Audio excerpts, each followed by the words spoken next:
Mm. Now, in the West, the most famous Latin father is Augustine, and he's Yeah. given a lot of space and has had a lot of influence. But my understanding is that the Orthodox Church, or at least some would, they would not venerate him as a father, or at least elevate him to the point where he has been. What's your take on Augustine? Um, well, actually, the popes didn't accept him either at the beginning because they realized that there were some serious things wrong in what he taught. It was, if it hadn't been for Prosper of Aquitaine and some of these other enthusiasts, Augustine might not have been considered such a great father in the West either. I know that a lot of Orthodox people, particularly in the epoch when we have a lot of converts in the West, but also under the influence of ecumenism, have begun to accept Augustine, although throughout history, Augustine did not appear in the Orthodox Church calendar. The Russians would refer to him as Blessed Augustine, but never saint. Absolute and utter lunacy. But that, my friends, that, my brothers and sisters, is what you're going to gather the majority of the time. That's what you're going to get the majority of the time when you hear modern day Eastern Orthodox individuals, particularly of the online community, talking about the great patristic pillar, the great master, St. Augustine. Boy, are they very wrong. And boy, are we going to put them in their place today. We're going to do it by utilizing their own saints. You remember how we've done that before? Correcting them on the canon of scripture as they've gone astray, correcting them on purgatory as they've gone way astray, correcting them on the Immaculate Conception as they've gone way astray, on the papacy and the filioque as they've gone way astray. We're going to do it again today on the great St. Augustine. You can stick around. Hope you stick around.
The kind of stuff that you're going to hear from modern day Eastern Orthodox, very heavily influenced from Father Romanides, is going to be along the lines of you can't trust a great Augustine.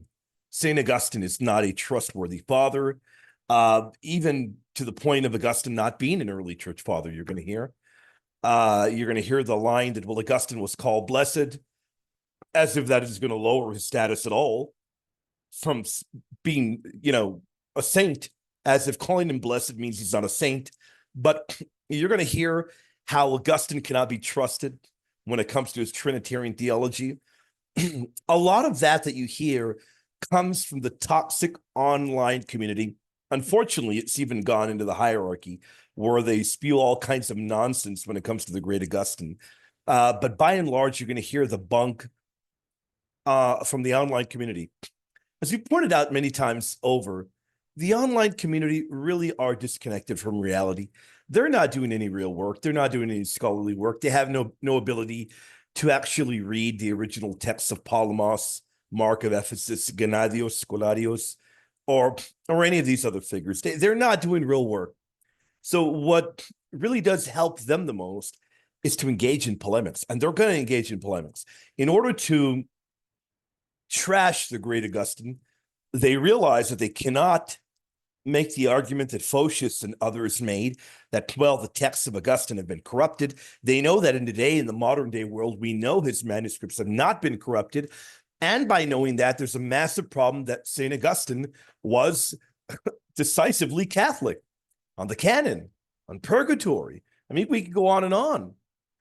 Papacy, a lot of areas where today modern day Eastern Orthodoxy has moved away from the apostolic fullness of the faith.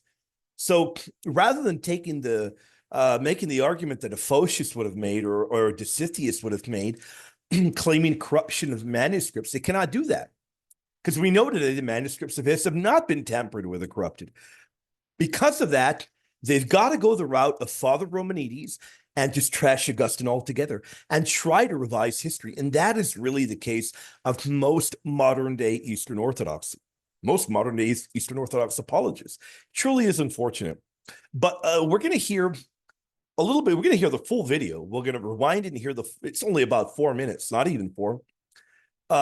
Maybe we'll stop here and there to provide commentary.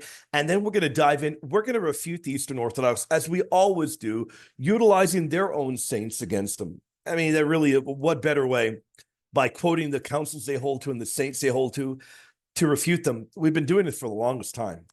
And ultimately, hopefully, they'll see the error of their ways and become Catholic. Now, in the West, the most famous Latin father is Augustine, and he's given a lot of space and has had a lot of influence. But my understanding is that the Orthodox Church, or at least some would not venerate him as a father, or at least elevate him to the point where he has been. What's your take on Augustine? Well, actually the popes didn't accept him either at the beginning, because that's total bunk. Hilarious, because the great St. Augustine was heavily and highly respected. Highly respected. You've got heavy influence of St. Augustine on the tome of Pope St. Leo the Great. There's heavy influence on the Christology of the great St. Augustine on Pope St. Leo the Great's tome of Leo. And that tome is the very beating heart of Christology there at Chalcedon. So to try and argue and try and say that there was a kind of hesitancy at first, and that even popes rejected St. Augustine is nonsense. Nonsense. He was spoken of in an incredibly loving manner as a brother, even invited to Ephesus. Of course, he didn't show up to Ephesus, but without a doubt, he was invited to the Council of Ephesus. Now, here's the important point we have got to make. Is that very likely we can imagine that St. Augustine would have shown up to Ephesus had he been alive. Augustine died shortly before the Council of Ephesus. That is known from the historical record. Now, not only is he spoken of highly there, but his very Christology is part of the beating heart of Pope St. Leo the Great's tome. Now, we're going to hear that, well, Pope St. Leo the Great, his tome was heavily influenced from Cyrillian Christology. This goes to show you that the Eastern Orthodox simply don't know what they're talking about. There is no doubt that the tome of Pope St. Leo the Great is heavily influenced and reliant on Cyrillian Christology. Not only Cyrillian Christology, but Irenaean Christology, Augustine Christology. All of the great Orthodox church fathers heavily influenced it. But a lot of the language, particularly to St. Augustine, is in the tome of Pope Leo the Great. There's no doubt about that. Our Eastern Orthodox brothers and sisters are unaware of this because of the polemics surrounding Augustine, because Augustine was heavily Catholic. Now they've got to try and find ways around that because heavily Catholic Augustine doesn't fit in with their system today. That's problematic for them. Serious things wrong in what he taught. It was, No, there's not serious things wrong. There's serious things wrong with modern day Eastern Orthodoxy. As they've moved further and further away from the apostolic fullness of the faith, they have moved further away, as we've seen, we've done show after show, showing you that their great saints held to things that today they don't hold to. The Immaculate Conception, purgatory, the Catholic canon of Scripture, the filioque, the papacy, original sin. We can go on and on. How they're great. Look, all you got to do is sit down at the table and inundate them with quotes from their own saints. And what are they going to do other than just scoff or say you're misreading them? All you got to do is read their own saints to them to show them they've moved further and further away from that apostolic fullness of faith. If it hadn't been for Prosper of Aquitaine and some of these other enthusiasts, Augustine might not have been considered such a great father in the West either. Which you clearly have to be the case, considering we're told to follow the great Augustine and everything at the Fifth Ecumenical Council, right? This just doesn't make any sense. It truly doesn't. Shows you how far disconnected Eastern Orthodoxy have become with the apostolic faith. I know that a lot of Orthodox people, particularly in the epoch when we have a lot of converts in the West, but also under the influence of ecumenism, have begun to accept Augustine, although throughout history, Augustine did not appear in the Orthodox Church calendar. The Russians would refer to him as Blessed Augustine, but never saint. And now, to be quite honest with you, and I'm going to be blunt, I don't care what the Eastern Orthodox calendar has or doesn't have on it. I could care less what is there. After the schism, very clearly Eastern Orthodoxy have gone various different routes in terms of abandoning and shedding apostolic doctrines that they once held to. So I wouldn't be surprised if later Eastern Orthodox calendars don't have St. Augustine. That's the whole point, Archbishop Lazar. The whole point is, I agree with you. Modern day Eastern Orthodoxy has moved further and further away from the faith of their fathers. So there are a lot of misunderstandings about it. Augustine's the whole ethos of what Augustine teaches is pure Neoplatonism. Neoplatonism, yet the greatest of Eastern Orthodox saints called him the divine Augustine. We'll get to that. The show's barely beginning. There's a lot more to come. And many of the major heresies in the West, or what we would consider heresies, do come from Augustine. Sometimes that comes directly, by the way, from Father Romanides. You would never hear Gennadios Scolarios or Photius or Mark of Ephesus ever utter such disgusting accusations. That comes from Father Romanides. I'm sorry. Romanides is a very beating heart. The Catechism of Romanides has infected Eastern Orthodoxy. They bend the knee to Romanides. They don't care what the early saints taught. They don't care what their great saints or patriarchs taught. They don't care. Whatever Father Romanides says, that is what they're going to lap up. Sometimes Tertullian was a precursor of them, but he was a lawyer also. I just give you a few examples that Augustine, the idea of double predestination, the idea of original sin, that is original guilt, really, the inheritance of. Yeah, Augustine, by the way, he's misrepresenting double predestination, doesn't even understand what he's saying. Augustine never taught original guilt. If you want to misrepresent him, then you'd misrepresent St. Cyril as well. But you know what? We recommend heavily that you go and you check out our debate that we had over at Intellectual Catholicism. our debate against the Reverend Dr. Ramsey. We debated an Eastern Orthodox scholar to show how far away Eastern Orthodoxy has moved in terms of the apostolic doctrine of the faith. And indeed, Eastern Orthodoxy have moved farther away from there. Personal inheritance by everyone born of guilt for Adam's sin. The idea of purgatory and limbo, of course. Purgatory, without a doubt, is biblical. There's no doubt about that. Limbo, various fathers throughout church history believed it to be a theological opinion worthy to hold to. And the filioque really came from Augustine. Filioque is biblical, and fathers all throughout history held to it. I mean, there are several other problems with his teachings, and no major writer in the ancient church ever diverged so radically from the writings of the Orthodox fathers as did Augustine. But he was a brilliant writer. He wrote beautifully, and he had a lot of powerful, beautiful things to say. Consequently, he had a huge influence that it's rather tragic that he did, in a way. And I know a lot of people are irritated by that because they consider Augustine, to be even greater than the Cappadocians or something. But when the great pillar of orthodoxy, Mark of Ephesus, was passing from this life, the first person to become patriarch after the conquest by the Ottomans was Gregory. Well, actually, it was George, but became Gregorius Scholasticus. He went to see Mark of Ephesus, and Mark of Ephesus warned him against Augustine and the writings of Augustine. Before that...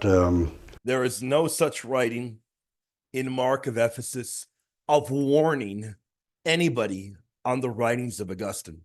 And we're going to see that later. There is no such writing where Mark of Ephesus warns on the writings of Augustine. It's being taken out of context. Gregory had been a little bit influenced by Augustine. Mark of Ephesus was influenced by Augustine. Palamas was influenced by Augustine. But Mark, in his debates with the cardinals at the Council of Florence somewhat earlier, had realized that Augustine was the problem. I don't even know what to say at this point, other than it's very clear Archbishop Lazar likely can't read a lick of Greek, so we can get it, because the massive corpus of texts of Mark of Ephesus, number one, they're not available online in the Patrologia. A massive amount of them are not. And number two, they're not accessible in English. Number three, you have to have some proficiency of Greek to be able to read what Mark of Ephesus says about Augustine. Archbishop Lazar is incorrect. And in the schism ultimately was largely because of the teachings of Augustine. So and people should explore that rather than just responding with their emotions. That is what people should do. And Archbishop Lazar, thank you. We're going to do that right now. And in fact, audience, you're going to have to stick around. We're going to see a little clip from a show I've done before with one of the top scholars in the world on the great Augustine, the great Dr. Shane West from the great St. Paul Center. I'll be flying out to be filming for them very soon. I'm pumped for that. So pumped. But we're going to see a little clip. He's a scholar in Augustine, scholar in these matters. We're going to talk about Augustine and the East-West issues. Are there any issues with the great St. Augustine? You're going to have to tune in and watch that first, because the context is so important. It's going to lead up to what we're going to look at. We're going to look at actual quotes from great Eastern saints and figures. Is Archbishop Lazar correct? He's incorrect. And you're going to want to stick around. We're going to see a quote that we have translated from the Greek of Mark of Ephesus, courtesy of the great master, the greatest living Mariologist there is, the great Reverend Dr. Koppes, who helped provide us with the critical texts of Mark of Ephesus. We've brought them from the Greek into the English, I think for the first time. I'm not aware of that particular work being translated anywhere, but I've translated a portion of it, tossed it the way of the Reverend Dr. Koppes, and he gave a stamp of approval on this little tiny portion I've translated. You're going to have to stick around to check it out. There's a lot more coming. Are you being edified so far? If you're being edified, do me a humongous favor. Down below, smash the like, share, subscribe if you haven't yet, and flood the comment section for the algorithm. Let us bring our Eastern brothers and sisters home. Bring them home to the fullness of the faith that can only be found in the Catholic Church. Together the Augustinian and the Greek in one, theological vision. So there's a lot of abiding kind of relevance to the Trinitarian Christological vision of Augustine. There really is, and that's a great point that you bring up there. Now, you brought up the points of Ephesus, and great example there, because we know that he was invited, then he was lauded, and he was a correspondent with Cyril.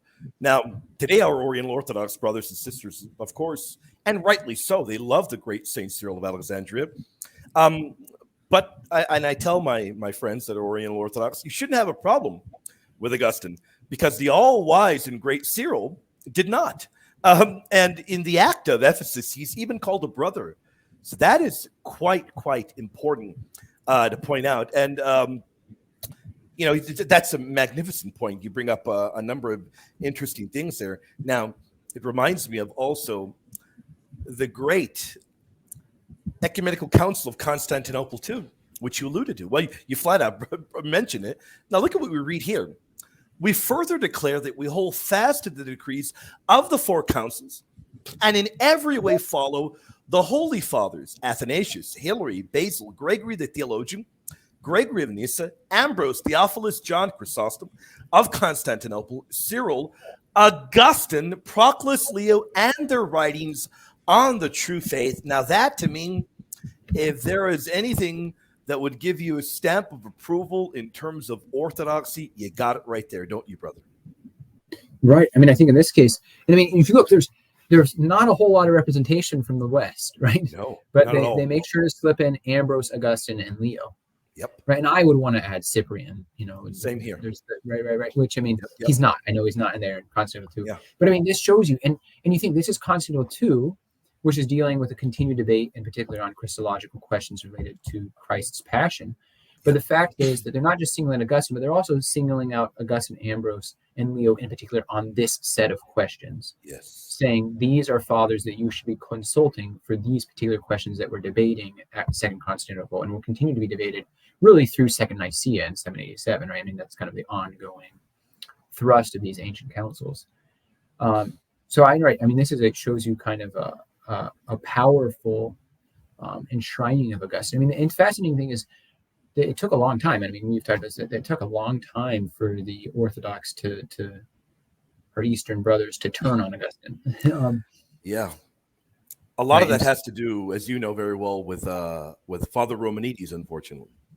Right. And in a certain way, it has to do also with the way certain Western figures have misread Augustine. No doubt. So Westerners misreading Augustine and exaggerating the difference.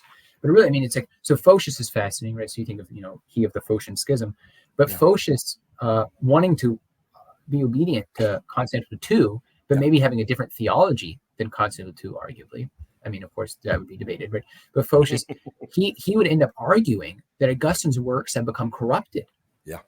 Because he was so unwilling, because of this kind of acclamation of Augustine, he was so unwilling to turn on Augustine that Photius argued that the Franks, those evil Franks with Charlemagne and the like, that they corrupted the works of Ambrose, Jerome, and Augustine. And so Ambrose, Jerome, and Augustine, we should laud them, but we can't trust their works because the Franks got to them. And there's really no evidence of any of that. But that showed you that they have the desire, and that was mainly around the Filioque, but they have the desire to, because of this kind of language from Second Constantinople, to preserve the Western fathers as within the kind of pantheon. I ended up giving it away, but for the longest time I loved it. I had this icon of St. Augustine I bought that was from the National Shrine of St. Photius, which I just thought was like excellent, right? To be able to go to a Why'd you give that away? I had to bless someone else. I don't know. You needed to. Amen. You got to bless people with icons. Sometimes I feel like this way about icons and rosaries. You just feel the Spirit telling you to. I have an icon of St. Augustine there, which some Russian Orthodox people made. So I guess I'm still getting my Orthodox icons of Augustine, but right. But right. So he's got a place in the tradition. They still make icons of him. They're usually on the bottom shelf, but he's there. He's there. He's part of the canon. Right. So you have those kind of debates. Really, I'd say where you begin to clearly see it in the Orthodox tradition, or I would say there's two things. One is under Peter I and Catherine II in Russia, you have a push to westernize Russia, right, to make it more modern so it can participate in Europe and be less kind of distinctly Russian. And so what ends up happening is, understandably so, in the Orthodox communion, in particular in the Russian Orthodox communion, you get a pushback because Augustine, because of his centrality in Western Christianity, it becomes a symbol of kind of the colonialization, right, in that sense. Right? They feel like this is this imposition on them. But it's also, I mean, like I said, I think it's interesting that the West is to blame for this. There's a very significant work of Theodore de Regnan, who is a French scholar who had a work called the Etudes, Studies, which he published between 1892 and 1898. And basically what he had, his major thesis, which came to dominate, and you still see it just recycled as though it's true, is that in the East, in particular as represented by the Cappadocians, they focus on the diversity of the persons. And in the West, beginning with Augustine and then into scholastic theology, they begin with the unity of the nature. And there's this kind of distinction of right between, right? And this kind of just easy East-West division of, like, the West is mainly just thinking about the divine nature and the unity of the nature. And then the East, it's Trinitarian, and it's robustly Trinitarian. And he was saying this of French Augustinian, right? The irony here is that he was using this as like a pro-Augustine point. Wow. But how this actually ended up being received subsequently, in particular because there were many Russian immigrants, expats, who were basically living in Paris at this time. Yeah. So some of the most significant Russian Orthodox theologians and Greek Orthodox theologians at this time were in Paris because that was the center of learning at the time. And you had wars in the East, right? With the Bolsheviks rising and World War I and everything else, that people had fled to the center of learning in France, is that this became just enculturated, this habitual distinction of East and West. And this is really not until the 18 and 1900s that you see really strong, vehement opposition to Augustine as like the symbol of what is wrong.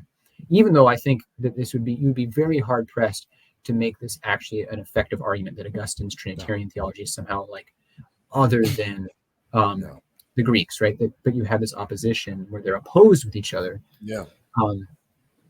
Right. I think that becomes kind of, so I do think, I mean, I just want to point out that, I mean, there's blame that remains in like the Catholic theological side. Right. There's actually holding up Augustine as superior, but it's precisely what they were arguing Augustine is superior for, which I don't think is entirely true, that pushed the Greeks away. Yeah, no, I can see, and the one thing that I always try and do is look at both perspectives, both sides, and to really sympathize with our Eastern brothers and sisters, but then to say, hey, look, at the end of the day, we realize certain things that have been said over time, but hey, let's go back and look at the writings of Augustine, and then look at those contemporaries of his, and then throughout history, the great figures that Eastern Orthodoxy consider to be titans for them. Mark of Ephesus called Augustine the great. He called him the divine Augustine at Florence. That's a massive, massive statement there. Mm. And you've even got statements of, look, you've got Gregory of Palamas flat out borrowing the theology of Augustine over and over and over in his writings. And maybe a lot of our Eastern friends, maybe they aren't aware of it, because a lot of them, number one, a lot of our friends, maybe they don't know Greek. And a lot of these writings are not translated. So, for instance, Mark of Ephesus, very hard to find him in English. And Palamas as well, there's not a whole lot out there in terms of his whole corpus easy to get a hold of. It's not that easy to get a hold of that. But you look at the way these great figures for them spoke of the great Augustine, and I don't think they should have such a great issue at all with Augustine, considering the way he was extolled and venerated in the early church. And your point earlier, you made a great point. I'm glad you did it. Was that this kind of statement, this archaic statement that was made in the past of corruption in Augustine and various other fathers? As far as I'm aware of, and the research I've done, there is no evidence of any kind of corruption in the very best manuscripts you have of Augustine, is there? No. And I mean, the fact is, it'd be really hard to corrupt Augustine in that there's really few people who have the manuscript patrimony he has. Yeah. There's such a gigantic representation of his works that, like, to have corrupted De Trinitate on the Trinity, or say like the tractates on John, his 144 homilies in the Gospel of John, which are an incredible source of his Trinitarian theology, it'd be impossible to have actually done it because it's so widespread that we would have these huge disparities in the manuscript tradition, which we just don't. I mean, I can grab off one of my critical texts here, And you can, here's De Trinitate, right? Critical apparatus. And they'll have, little distinctions here of like, oh, well, it's this word instead of this word. But it's not like you have clear insertions of the filioque or aberrations that would make it feel like it's a different text or a different argument. There's very little of that. But that's a classic refrain. You find that in the church fathers that are dealing with that all the time. And usually that was the classic move of the heretic. It's right when Augustine, in his great work Contra Faustum, when he's arguing against Faustus the Manichaean, whenever Faustus wants to say something's not true, he's usually trying to argue from Scripture. In the moment that like Augustine gets one up on him on Scripture, he's like, "Oh, that's an interpolation. Someone added that to the Scriptures." Right? That's the easy cop out. It's just say it was added. We don't have to deal with it. It's a forgery. It's kind of, yeah. So it's kind of a sad argument. I mean, sadly, you hear that so often. Hey, it's a forgery, bro. Look, that kind of argument being tossed out, there's no evidence for that. There really is no evidence. And I love that. I geeked out there. I love the fact that when you're doing your heavy lifting work, brother, you go to a critical edition. That is the key thing. Anytime anybody's doing real theological work, if you're doing real scholarly work, you're going to the critical editions. Many people don't realize that. That is what is very key. And we hope that thus far you have been edified. I know I have been greatly edified. This is a blast. I've been wanting to do this for quite some time, and this has been fun. I pray that you've been enjoying this. Now we're going to look at figures that are venerated East and West. Actually, excuse me. Yeah, a few of them venerated East and West. And then, of course, some of these figures are particularly Eastern Orthodox titans, giants, incredible saints for them.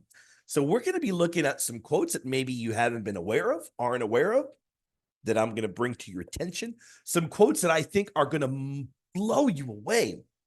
Now, we've been told that, well, there was hesitancy in venerating Augustine. Maybe Augustine would have never even been remembered had it not been for some certain figures. He was called blessed, but he, wasn't considered a saint. Well, Pope St. Celestine says, Augustine, the man of holy memory, for his life and merits we always have in close communion. We remember that in his time he possessed such knowledge that my predecessors considered him among the eminent teachers. Well, I thought that it took time because the popes had hesitancy to even desire to speak positively about Augustine. I thought that was the case. What's the issue here? If Pope St. Celestine is telling you right here that Augustine, the man of holy memory, was considered by his predecessors among the eminent teachers, then you got to stop and wonder, why on earth would he even make such a comment? Why on earth would he make this particular comment? Now, it's very clear that Archbishop Lazar is incorrect. And many modern Eastern Orthodox are incorrect. By the way, Pope St. Celestine is venerated in Catholicism and in Eastern Orthodoxy. I think he's also venerated in Oriental Orthodoxy. I'm almost positive, but I'd have to dig into that. But of course, today's discussion is about the Oriental Orthodox and the Catholic Church. That's what our discussion is about. That's what we are focusing on. So we will continue. We'll soldier forward. Now, there's more quotes to look at. Indeed, one interesting thing.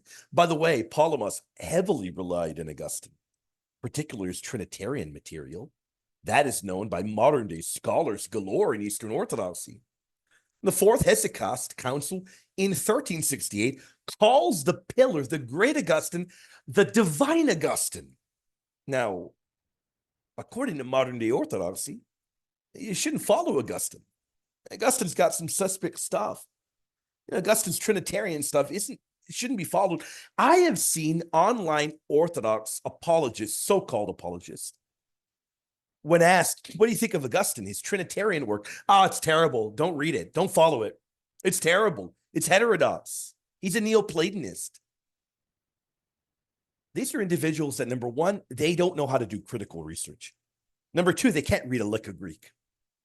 Now, I want to be clear to my audience. I'm not thumping my chest and saying, ha, I can read Greek. No. But the point is this here. The point is this. You don't need to be able to read Greek. I'm not saying you have to. But when you pretend that you know critical research or critical studies, and you tell your people, no, don't follow this individual because he's problematic and heterodox, and you've not done any of the critical work required to be able to act like an authority in any manner, then yeah, I'm going to call you out. I will definitely call you out if that's the case. And that is the case for a massive majority of the Eastern Orthodox who are online paper tigers, and they cannot do a lick of critical research, a lick of it. The Fifth Ecumenical Council counts him among the teachers and saints who are to be followed in every way, and he is used as an authority in the Sixth Ecumenical Council. Ecumenical Council of Constantinople, Session 1. We further declare that we hold fast to the decrees of the four councils, and in every way follow the Holy Fathers, Athanasius, Hilary, Basil, Gregory the theologian, Gregory of Nyssa, Ambrose, Theophilus, John Chrysostomos of Constantinople, Cyril, Augustine, Proclus of Constantinople, and Pope St. Leo the Great, and their writings on the true faith. We spoke about this briefly in the little clip you saw with me and the masterful Dr. Owens. And again, I hammer this home here for you. We further declare, I'm going to read it again to really let it sink in. Because when you hear from individuals, no, don't follow Augustine. Don't follow Augustine. No, Augustine's Trinitarian work is terrible. Really? Do you think an ecumenical council would have extolled him and said to follow in every way him if his Trinitarian theology was so terrible, the very beating heart of our faith? Brothers and sisters, I want to pause for a moment and tell you, this is ridiculous. I'm sorry, but I cannot take the online Orthodox community seriously in any way. I don't take them seriously. I don't think they're doing scholarly work. I don't think they're doing work to help the body of Christ. I think they're sowing confusion. And I've said before, and Lord forgive me, I'm not saying that I'm a king of anything, but they're a joke. They're frauds. And the fact that they have followers tells you Eastern Orthodoxy are in trouble because they're doing zero evangelization. They don't have anybody doing evangelical work. They don't have anybody. If that toxic online community is all that they've got, they have nobody. And that's scary, and I feel for them. When they've turned these individuals who can't do any real work, who don't do scholarly work, into idols, that tells you everything you need to know. It shows you the shackled limitations of their poor evangelization. When they tell you, don't read Augustine, don't follow Augustine, and one of the great ecumenical councils tells you to follow him in every way. When they tell you his Trinitarian work is garbage, and yet, do you think an ecumenical council would have said this about Augustine? If his teaching on the very beating heart of our faith was heterodox, do you think an ecumenical council would have said that? I cannot take their garbage seriously. I do not take their garbage seriously. And I recommend you, the audience, you may say, well, I watch them to get good stuff out of their work. How do you know you're getting good stuff? And how do you know you're not being fed junk? Have you heard the arguments they make against the Immaculate Conception? They use fake quotes to bolster their arguments because they cannot translate anything. They use Google Translate. Can you believe that? They don't know the language, so they're using Google Translate. Have you heard their arguments against the Filioque? They're ridiculous. That's why their debaters get annihilated. Have you heard their arguments against original sin? They're atrocious. Against the canon, they are lost out to sea on the canon because they've evolved even there and they don't know what to say. They don't know what to say as many of their own scholars, many of their great scholars and their great figures throughout history have denied deuterocanonical texts and their inspiration, even proto-canonical texts. They don't know what to tell you. And purgatory, the great Eastern saints taught it.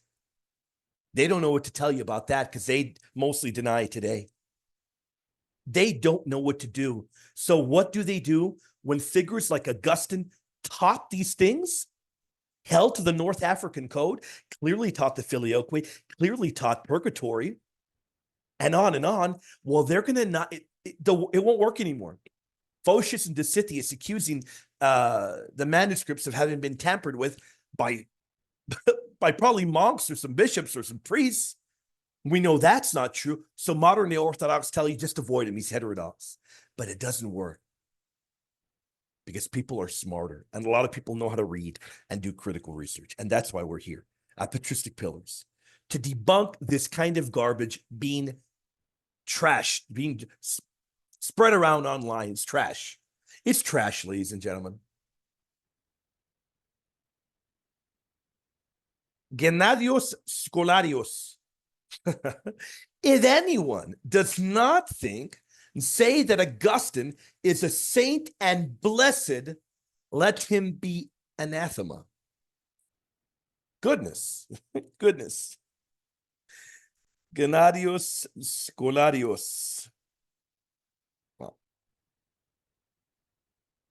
now, when you think of Gennadius Scholarius, you think of somebody that was venerated for quite some time, by the way. Quite some time.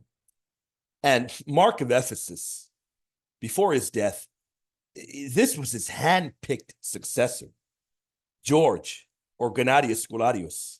And we were told a little while ago that he warned him on Augustine. Really? That warning didn't really help. Gennadius says, if anyone doesn't think he's a saint and blessed. Now we're told, well, he was called a blessed Augustine. That means he's a saint, ladies and gentlemen. And Gennadius Scholarius tells you that. You're anathema if you don't think he's blessed and a saint. You're anathema. And modern day Eastern Orthodoxy don't know what to do with these quotes.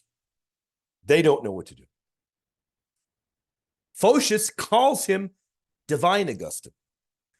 Divine Augustine in his epistle to Archbishop Aquileia. Calls him the Divine Augustine. This seemed to have been a very popular way of referring to the great Titan and pillar, patristic pillar Augustine. Indeed, it truly was. Mark of Ephesus lays out the beating heart of Orthodox Trinitarianism in his work, directly citing the great St. Augustine as an authority. So today, imagine an Eastern Orthodox telling you, no, we don't follow Augustine.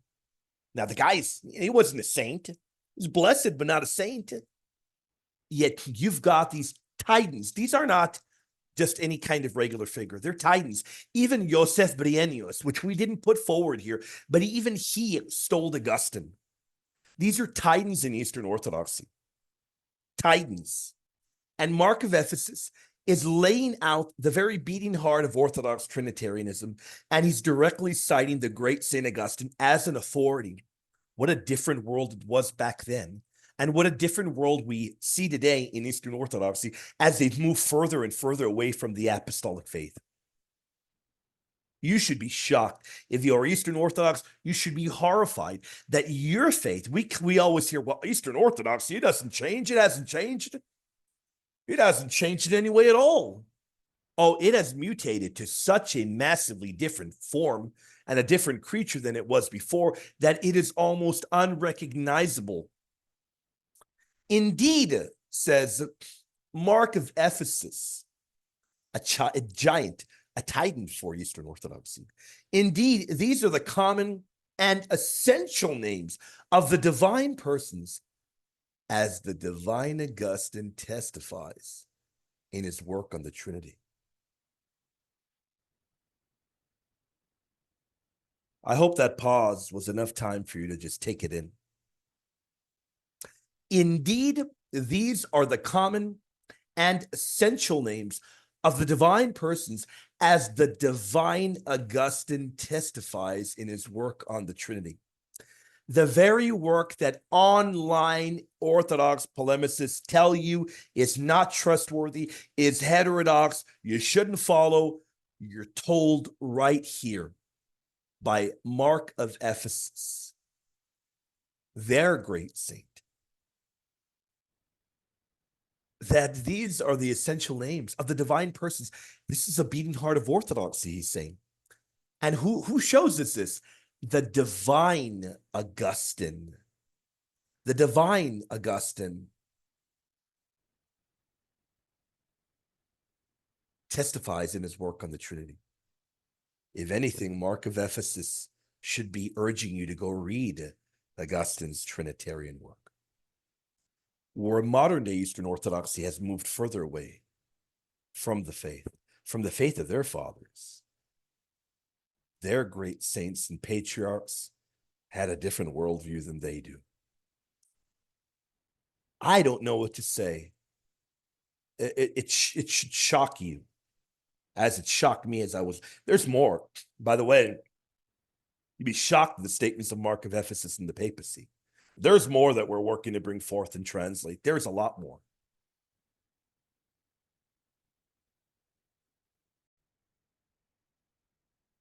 And we've gone over what I think to have been the essential points.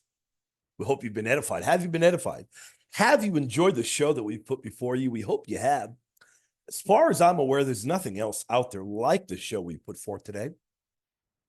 I've been wanting to do it for a while, but I get incredibly busy. I'm working on multiple books, and I have a debate very soon, 100% in Spanish. I hope you pray for me on the bodily assumption of St. Mary in Spanish, and I'll be aiming to debate, God willing. I hope to regain my proficiency in German. Hopefully within under a year, I'll be debating in German as well. I need you to pray for me, because my goal is by the end of 2025 to be a trilingual Catholic debater. I debate in English already. I debate in Spanish. I'll be tossing German in there by the grace of God, with your grace, with your prayers. We're working a lot of material. I am incredibly busy, but by your prayers and by your grace, I'm just so happy to be here with you today. So happy, so blessed. If you've been edified by this work, please do me a favor. Flood the comment section for the algorithm. Flood it. It'll help you bring the visibility of the video to more people. Maybe people that need to see it, maybe people that need to hear it. You'd be doing a great favor to the faithful. If you think the video is good enough, if you think it is edifying, I ask that you do that. I also ask you consider becoming a patron to support our work. Our work, as you know, very often runs a deficit, and we utilize funds to purchase critical editions, to purchase manuscript translations, and to purchase very expensive books that we utilize in our work. We utilize it for ministry.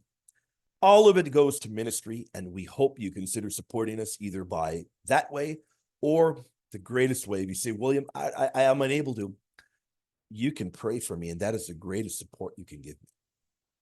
Greatest. If you pray for me, pray for my family, pray for my health, pray that I'm able to continue doing this for the sake of the kingdom, for the Lord's sake. And I hope you've been edified. I hope you pray for me. I'll be praying for you. God bless you. God keep you. I love all of you all. I truly do. I do this and I give 1,000% in every debate, because I know a lot of people may be looking on that may need to hear the truth. I don't do it for any glory for me. No glory for me. All glory to our triune God.